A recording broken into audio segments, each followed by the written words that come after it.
With your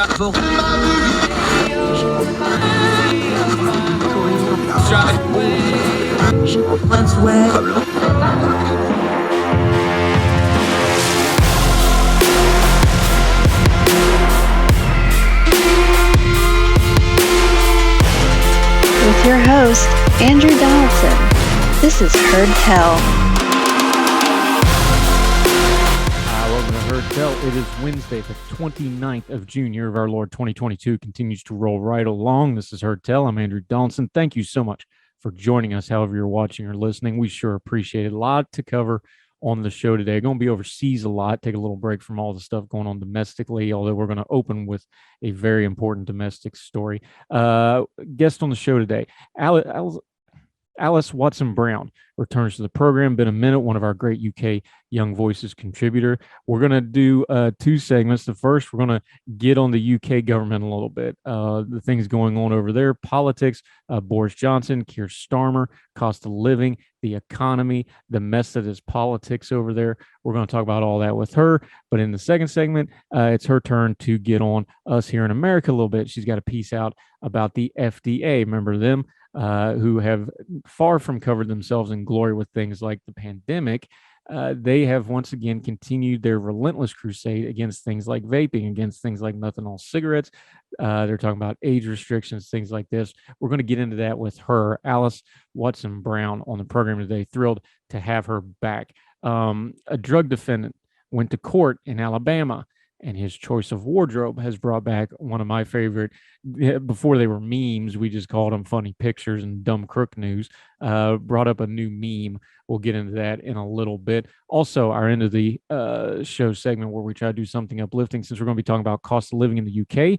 Going to talk about the charitable giving in the UK being up. We'll end the program with that. Also, a story out of NATO, Finland, and Sweden. It looks like there's been an agreement reached to get them into NATO. Turkey was holding it up. Turkey's now announcing that there's an agreement. They're not going to hold it up. That means Erdogan got something. We'll deal with that in just a little bit. But first, let's talk about truth for a minute. And we're going to go back down to Uvalde. No, I'm not over it. No, I'm not going to get over it. No, I'm not going to shut up about it. There's something very, very wrong and rotten here. But let's start with Tolstoy. What does that got to do with anything? Well, he knew a little something about deceptive governments and brutal police states and things like this. In one of his diary writings, he wrote this. He said, progress consists, this is Leo Tolstoy, not in the increase of truth, but in the freeing it from its wrappings. The truth is obtained like gold, not by letting it grow bigger, but by washing it off from it everything that is not gold. We live in a truth time where we have access to all the information of recorded human history in the palm of our hands. We talk about it on Heard Tell all the time. We've never had more information. We've never had less knowledge. And most of it is because people can pick and choose what they want to believe. What's that got to do with Uvalde? Keep that quote in mind, that you have to uncover the truth. It has to be dug out and polished and the bad stuff removed.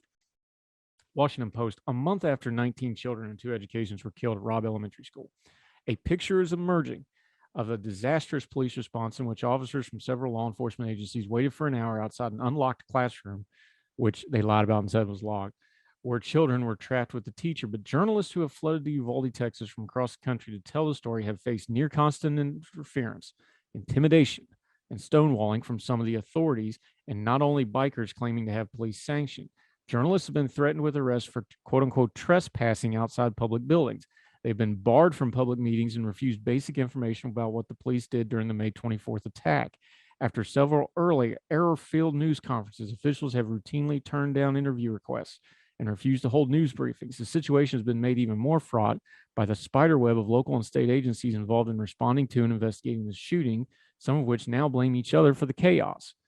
Quote, our reporters have covered the Sunderland Springs and the Fort Hood shootings, and some are very experienced, having been embedded with the military in Afghanistan, Iraq, and covering revolutions in Latin America, and none of them remember an experience like this, said Mark Devuzian, editor-in-chief of the San Antonio Express News.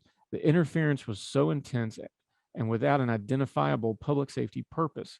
Devuzian has complained to the Uvalde city leaders and some more police chiefs, one of whom apologized, he said, Some of his journalists, nevertheless, asked not to be sent back to Uvalde or confessed to feeling guilty for having worked there. The harassment has become so bad, the newspaper's photo director took photographs to document the treatment by the police.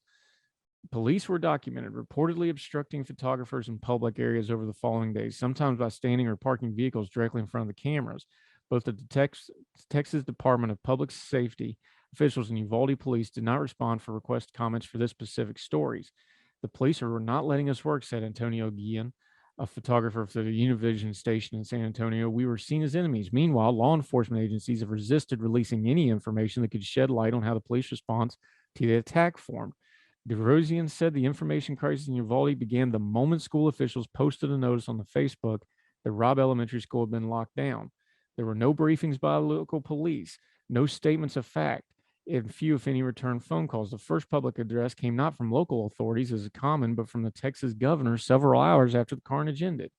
It is not unusual for public information to be lacking in the aftermath of a catastrophe, but the pattern of miscommunication, stonewalling, intimidating in Uvalde has surprised even the most seasoned journalists with decades of experience. State officials held a disastrous news conference 2 days after the attack, in which Texas Department of Public Safety spokesman Victor Escalon ignored pleas to provide any information in Spanish. And this is especially true in Uvalde, where the population is mostly Hispanic, and lacked basic information such as how long it took the police to arrive after the first 911 call. Could anybody have gotten there sooner? He told the reporters. You got to understand, small town.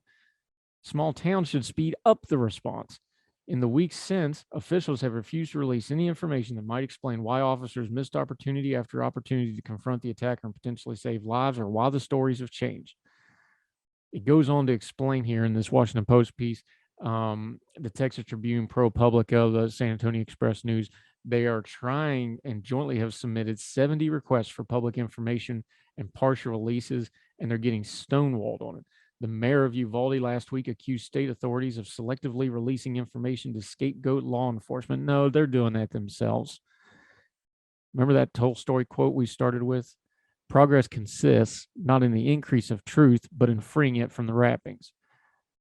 The wrappings here in Uvalde are in bureaucracy. And the bureaucracy just happens to be wearing guns or being from a mayor's office or having city council or whatever the other trappings are. Government is inefficient. Bureaucracies get people killed. Bureaucrats with guns showed up at Uvalde, and we see what happened. And now they're going to stonewall, they're going to bureaucratize, they're going to create chaos, and they're going to hope the world forgets and goes away. Now, hopefully these reporters stay on it. Well, one quick look at your timeline will tell you the truth. Most people have moved on, and they've almost started to forget, because that's how bureaucracies work. They just grind you down until you don't care anymore. But we do, and we're going to keep on it. Truth is obtained like gold by not letting it grow bigger, but by washing off from it everything that isn't gold. That's what we do here. Turn down the noise. We're going to keep washing. We're going to keep seeking the truth. More Hertel right after this.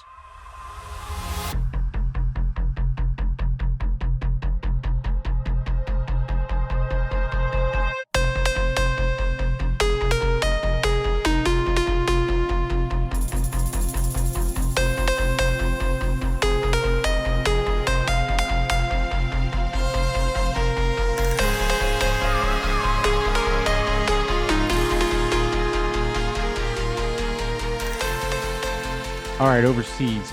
We've been talking about the fallout from Russia's illegal, immoral, and quite frankly, just awful war in Ukraine. One of them is NATO is growing, despite Putin's lies about him invading to try to keep NATO at bay, which doesn't make any sense, by the way, because if he takes Ukraine, he would get more NATO neighbors, not less of them, but we'll deal with that some other time. 2 Nordic countries, Turkey, Finland, and Sweden have all been locked in a disagreement because Finland and Sweden want to join NATO. Now, Turkey, of course, is not a Nordic country, but they were holding this up. Turkey has kind of been a problem for NATO for a lot of reasons. One is its dictator, Erdogan, is kind of playing both sides against the middle here. He's been mostly an ally of Putin, but has pushed back on a few things to try to establish himself on the world stage. Turkish drones have been very important to the Ukrainian military, but Turkey likes to be the problem child in NATO because it gets them what they want as Erdogan has expanded his power inside of his own country. Let's go with The Guardian. A last-minute agreement has been reached between Turkey, Finland, Sweden to allow the two Nordic countries to become NATO members on the eve of the military alliance summit in Madrid. This has long been expected. We've been covering here on Heard Tell. NATO said a trilateral deal has been reached between Erdogan, President Ninsinto of Finland, and the Swedish Prime Minister Magdalena Andersson in the Spanish capital. Long story short here, Erdogan wanted concessions. He's apparently got them now. We probably won't find out what is exactly involved here. The public story he was pitching was that he wanted help with terrorist organizations like the PKK down on his borders.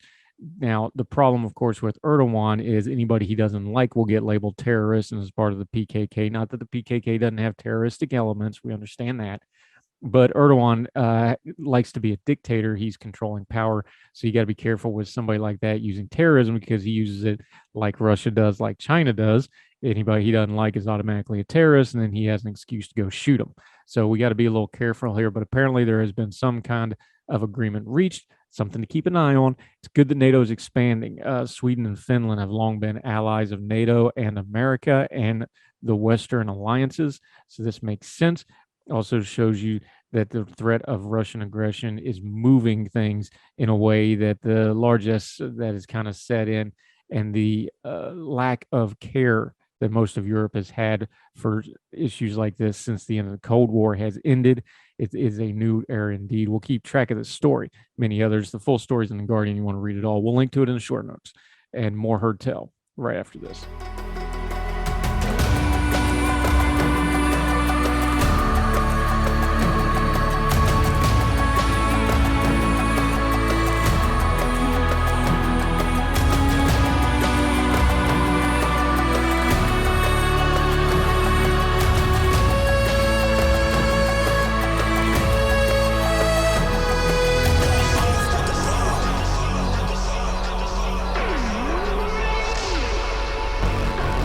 Welcome back to Heard Tell. Okay, it's been a minute. She hadn't been here since March.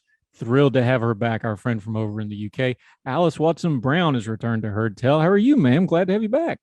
I'm really well, thank you. I'm fresh out of university. I finished my degree and just kind of recover from it and have a good summer and just chill out, I think. Yeah, it's got to be a good feeling, doesn't it? Yeah. While we're on the subject, we talk about people moving around the UK. Y'all got yourself a rail strike going on. For the American audience, because the culture is different, mass transit is a much bigger deal in the UK than it is here, because we're such a much bigger country, more spread out. There's two sides to these things, of course. There's the practical side and there's the political side. Just give us both. Practically, what is this rail strike doing?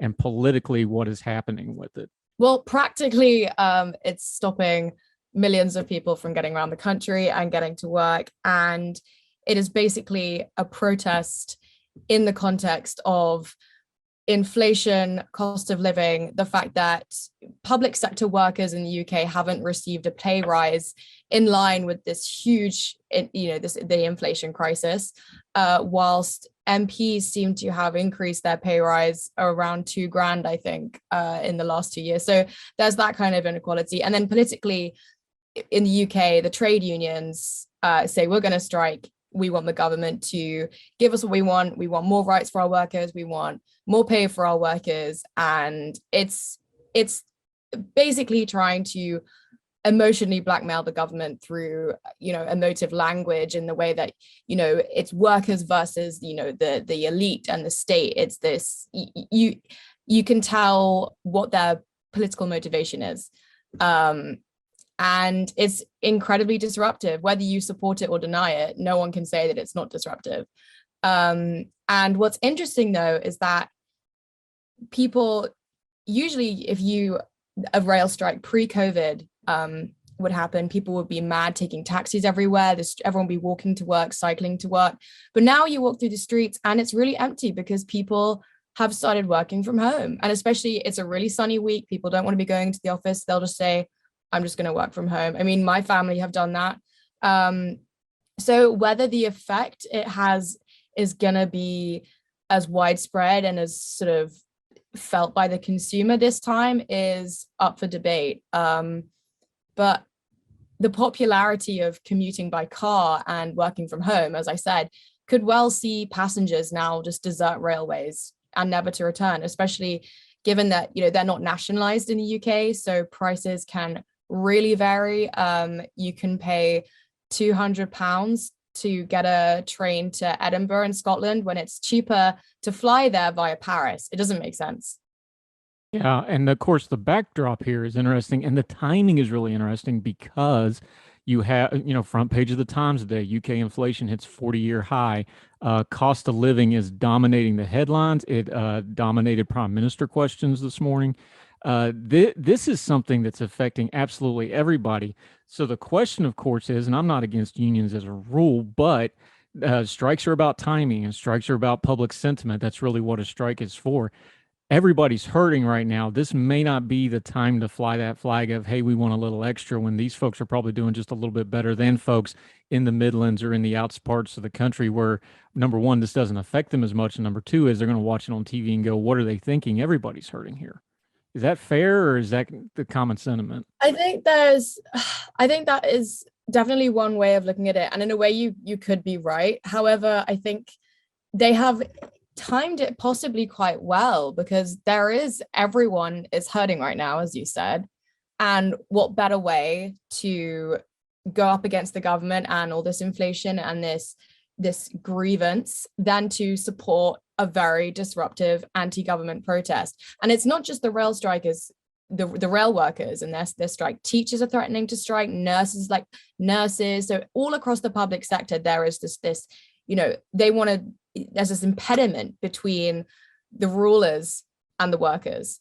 But I suppose one way you could spin this, which a lot of people might disagree, is that this could be good for Prime Minister Johnson, because it distracts the press anyway from anything to do with Partygate, anything to do with the latest palaver with his wife, Carrie Johnson, any misdemeanors in his office that have really undermined opinion of him, specifically within the Conservative Party.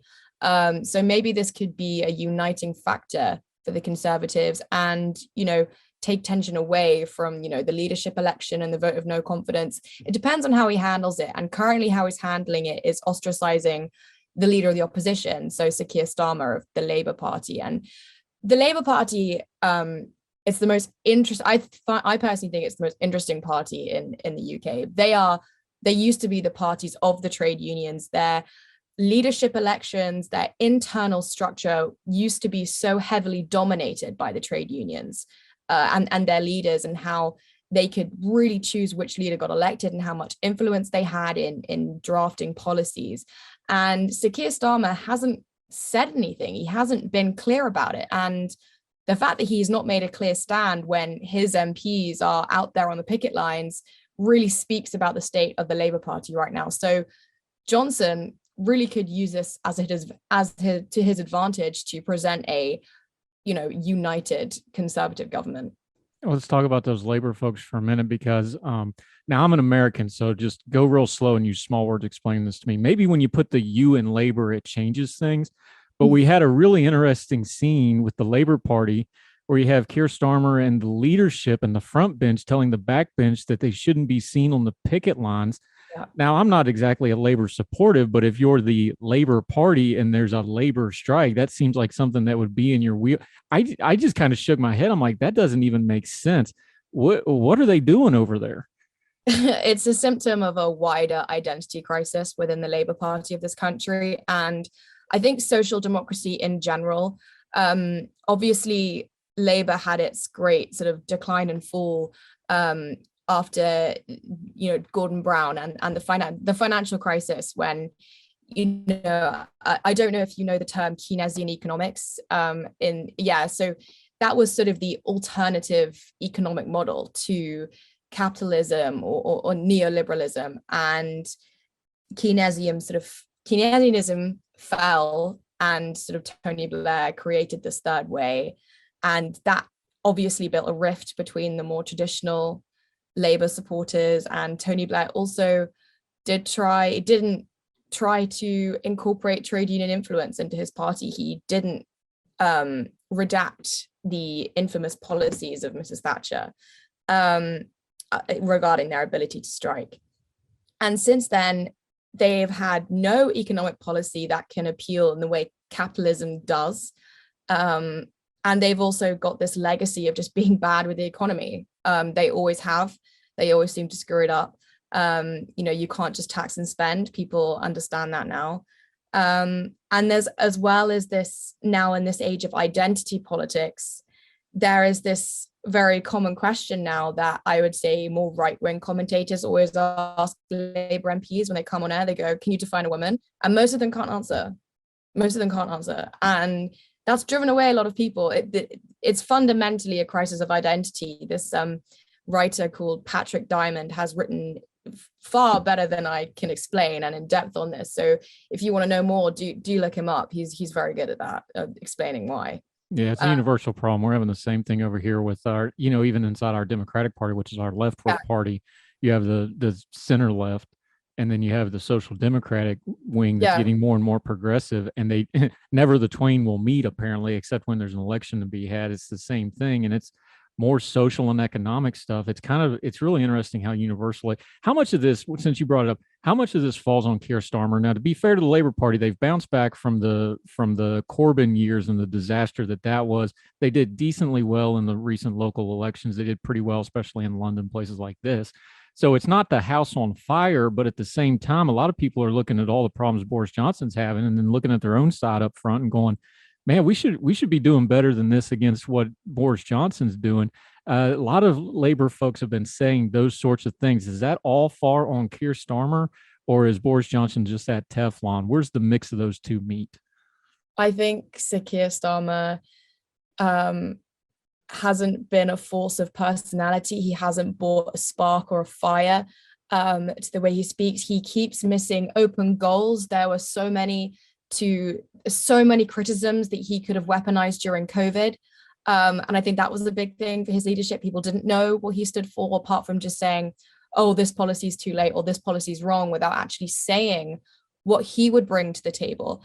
But you could argue that, in this sort of economic situation, especially, Jeremy Corbyn, a leader like that, a figurehead, a motive, populist figurehead, could be what Labour would need to win an election. Not that I'm saying, it would be good, but I think he weaponized the anti-austerity narrative incredibly well. He mobilized the youth vote incredibly well. And it doesn't look like Starmer really is doing that at the moment. Obviously, we're regarding the cost of living and things like that. He's not stirring the masses in the way that Labour can. And as we were going back to the identity crisis, it's happened throughout Europe in their social democratic parties as well. And it's a trend. It's a very interesting trend to see, since 2008, all these social democratic parties in the center left kind of fracturing. And then I suppose with you as well, you have the Nancy Pelosi's, and then you have the AOC's, and they don't necessarily mesh well, but one of them has to catch up with the other at some point. Yeah, Alison Watson-Brown joining us. Okay, so just how big an issue is the cost of living crisis? It's obviously, front page. It's obviously dominating social media.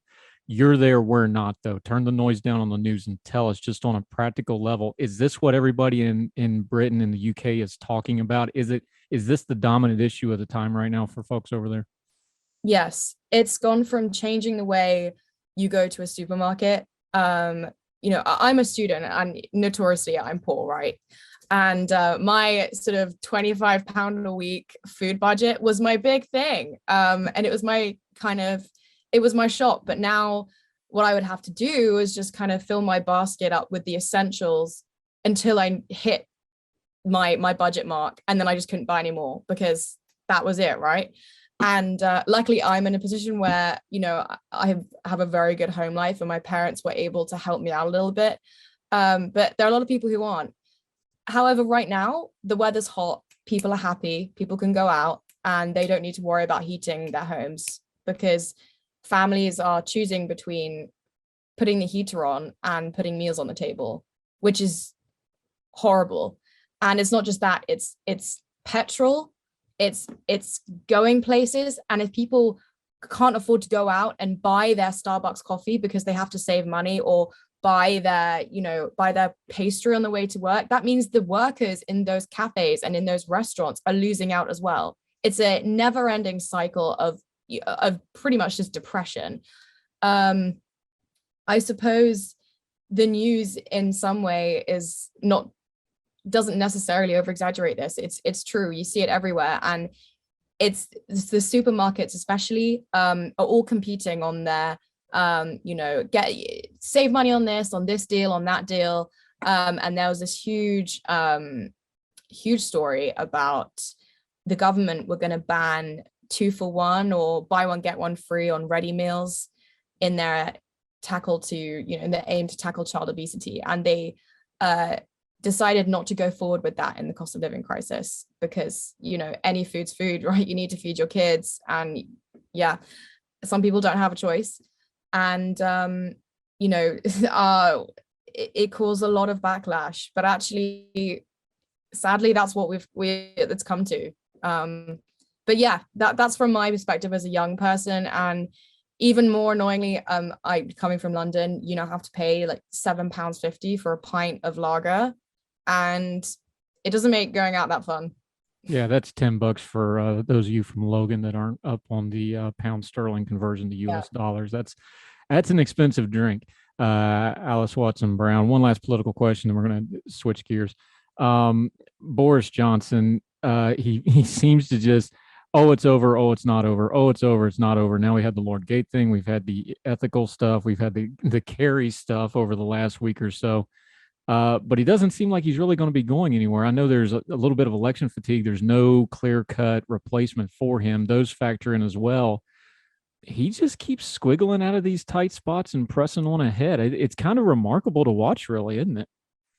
I think the last point that you said is probably the most influential of the fact why he's still there. There is no real alternative replacement to Boris Johnson. There's no real forefronter. I mean, there are whisperings about MPs, sort of red wall anti-lockdown MPs. So people like Steve Baker, who wanted to lead the COVID recovery group, but their only political message is, I was against lockdown. There's no kind of philosophy about them as there is with Boris Johnson. And I think also Ukraine, he's been praised personally by Zelensky for, our solidarity and our help for them. But he, I guess he just seems to keep going. And whilst I've fallen out of love with him many, many times, I would see no one else who I would vote for. But Boris Johnson is a man who is desperate to be liked. And if he left office, he wouldn't leave office in a crisis. He would leave because he wasn't elected, if that makes sense. Yeah, it does. One of our UK friends kind of put it this way. Because I asked him how bad we knew the Partygate picture was eventually going to show up, because that's just the world we live in. And he kind of made it half joking, but it turned out too, he's like that view of him walking through Kiev outweighed that Partygate picture. He's like, you watch, and sure enough, it did. He was right. All right, Alys Watson Brown, we're going to switch gears. We've been banging on the Brits a little bit. It's her turn. She's going to take a shot at our government, and specifically the FDA. We'll talk a little America with our friend Alys Watson Brown over in the UK, late of Bristol, but she's done with them now. We'll be right back. More Heard Tell right after this.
Welcome back to Heard Tell. Alys Watson-Brown has returned to the program after far too long of a break. We'll make sure it's sooner when you come back next time. Okay, your turn. You get to take some shots at us. The FDA. Now, the FDA got a lot of press the last few years because of COVID and things like that. But their main job of regulatory stuff, you touched in on it. You've been talking about smoking. You've got a piece out at Center Square talking about it. This has just been their bugaboo for about pretty much my whole adult lifetime. Since, I was born in the 80s. So the last 30, 40 years specifically, it's just been a war on smoking and smokers. You're writing about it. Now we've gotten in it, and Joe Biden's been talking about this too, the methanol ban, and now they're talking about the age ban. Smoking's way down in America. Why is this still such a priority for the FDA? Because the FDA seems to be confusing public health and politics again and again, as do many other health. No, you don't say. Political health organizations. And it's strange. I don't know why it's such a trend. It's their priority because smoking and, drinking and doing bad stuff to your body of your own volition is the one thing that the government have not yet been able to properly control, because it is something that is truly down to human agency and not the state. And it's same with the war on vaping and this whole ridiculous thing about controlling people's perception of risk. And that is not human. That is not how humans function. And so the problem that I really can't stand is that with these policies like the menthol ban, the vaping ban, and things like that, is that it's done using the pretense that it's protecting minorities. It is done saying, oh, it's going to help women, it's going to help LGBTQ plus people, it's going to help race equality. And it's like, okay, so you're going to criminalize something which a lot of minorities do, mainly African Americans, whilst you're in an incarceration crisis, of which African American citizens are overly represented. Is that doesn't make sense. And you're also, it's just not on a human level. It's on an economic level. It stumps innovation in the sector, and it stunts, informed knowledge. And it's having smoked from a young age. I went to a boarding school in the middle of the countryside, and it was sort of the only thing we were able to do to try and have some fun. I quit using vaping and, flavored alternatives that were tobacco, smoke free. And without that, I would not have quit. And I'm thankful for the wonders of innovation for helping me do that. But people do not quit smoking because their moms or the government tells them to. They do it because they feel an innate need to better themselves. And the state of Colorado this is why I love America, because I love how you have separate governments that it's an experiment, a lab test, as I used to learn it as. The state of Colorado also tried to they've also issued a statement saying they want to ban menthols. And the projected damage to their economy could amount to, $4.6 billion, with 5,000 businesses who rely on the sale of these products, as well as their consumers, to be hit by this. And alternatively, people are just going to be taken to the black market. So there are so many things wrong with the FDA's war on smoking and on alternatives. It just, why don't you try and give people a little bit of a better life by empowering them? Then they might be able to make some decisions about their health and about their life. It's nonsensical, and I've always said it. The thing to me, and the heavy-handedness and the nonsensical bureaucracy of using a hammer to kill a fly for these things really becomes evident to me with the vaping thing. Because on one hand, you're saying we're going to spend this massive amount of taxpayer money to get everybody to quit smoking. And then on the other hand, you're taking away the one thing that every smoker I've ever known that quit using it swears up and down is the best thing ever to get them to quit smoking. And they're doing it at the same time.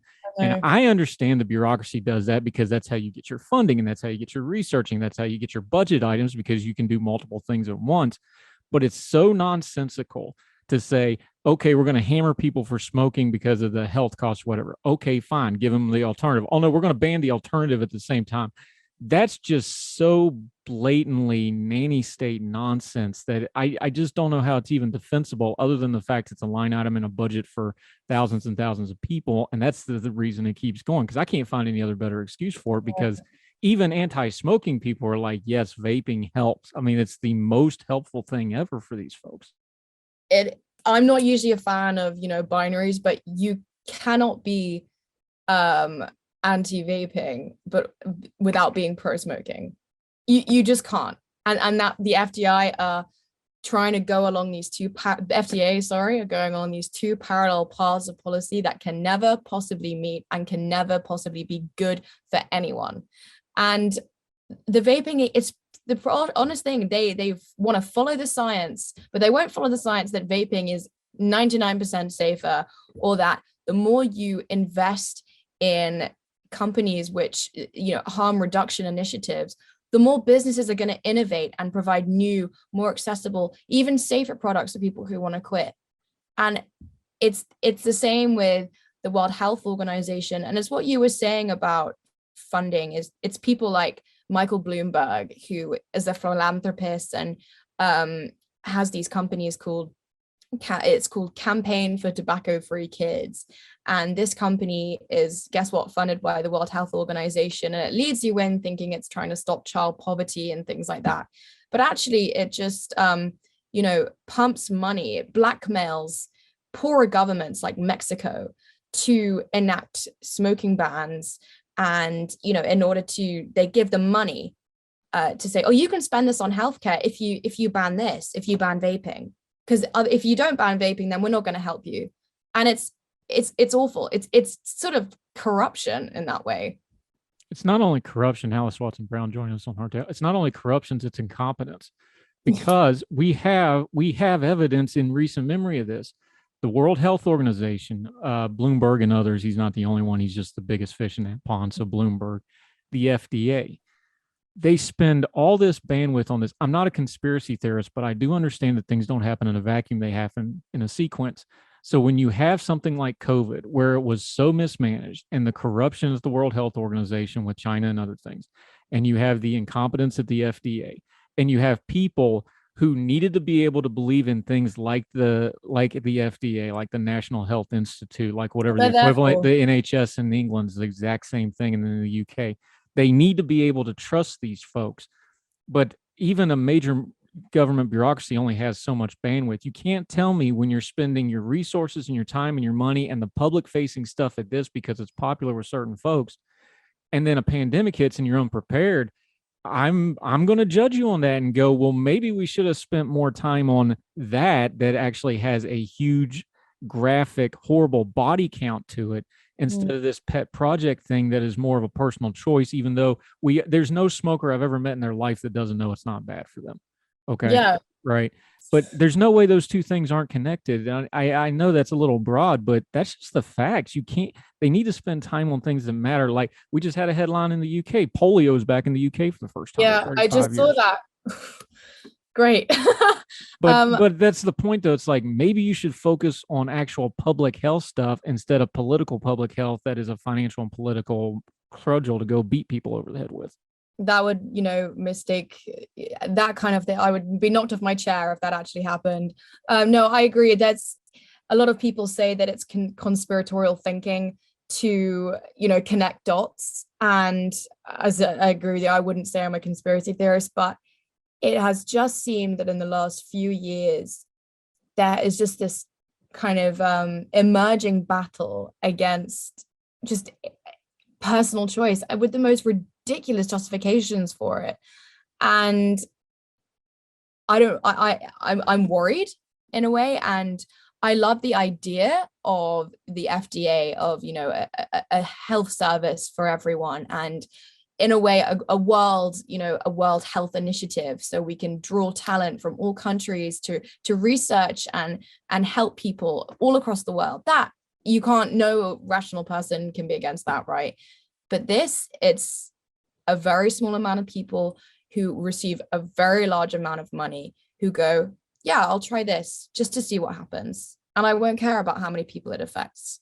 And that is incomprehensible to me as to why this has been allowed to go on for so long, and as to why even a leader like, Boris Johnson is still considering partnering with the World Health Organization. And it flabbergasts me. It does.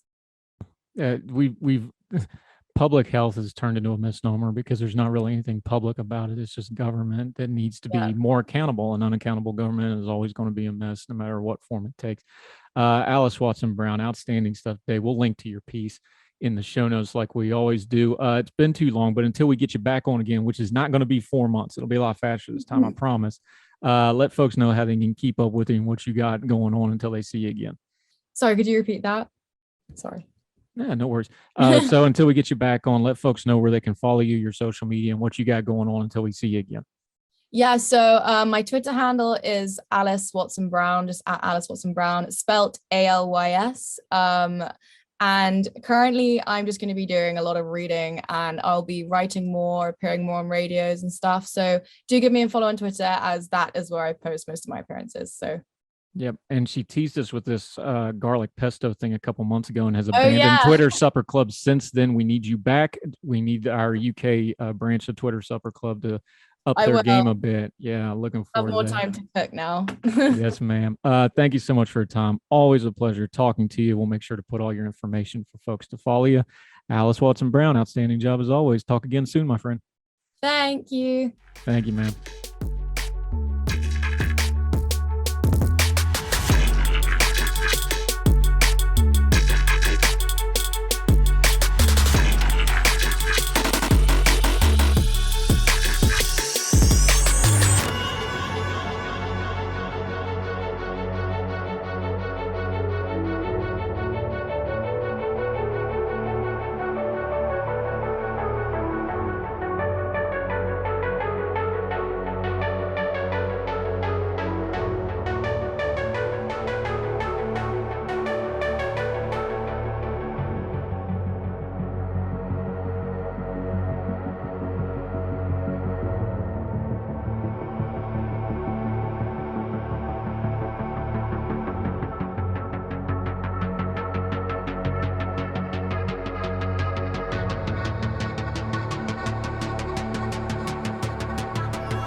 Palate cleanser time, folk. Welcome back to Heard Tell. I'm Andrew Donaldson. I remember when I was a kid, everybody had those DARE shirts, DARE to keep kids off drugs. And it kind of became a thing because they do these local paper things called mug shots before the internet. And now, I don't know if they still have that or not, but now the internet, they have mug shots. Used to be a thing as if you got anybody arrested on drug charges wearing a DARE shirt. Well, in the vein of that, this comes from our buddy Keith Conrad, who runs the excellent little newsletter that has news tidbits we use frequently. Drug defendant makes a terrible wardrobe choice. Slip of the tongue there. He should have went to church. He wouldn't have this problem probably. Alabama man wearing a T-shirt proclaiming, quote, "I'm too good for drugs," with a big exclamation point, was arrested for possession of methamphetamines and narcotic paraphernalia. Police said Alan Burnett, 60, was collared Thursday night in his home near Asheville, about 45 minutes from Birmingham. Burnett, seen at the right, was charged with a pair of drug counts and booked in the St. Clair County Jail. He was released early after posting a $3,500 bond. At the time of his arrest, he was wearing the purple T-shirt that declared on the back, "I'm too good for drugs," on the front. Previously, defendants who had been busted while wearing shirts announcing, "I love crystal meth," and "Who needs drugs? No, seriously, I have drugs." And an Illinois man who was especially special, arrested for possessing the, quote, "making of a methamphetamine lab," was nabbed while wearing a Los Polos Hermanos shirt. For those you don't know, that's the fictional chain of fried chicken restaurants that was the front for the meth operation for Gus Fring in the TV series Breaking Bad. Kind of makes me miss those DARE T-shirt days. We'll link to that if you want to see the picture. More Heard Tell right after this.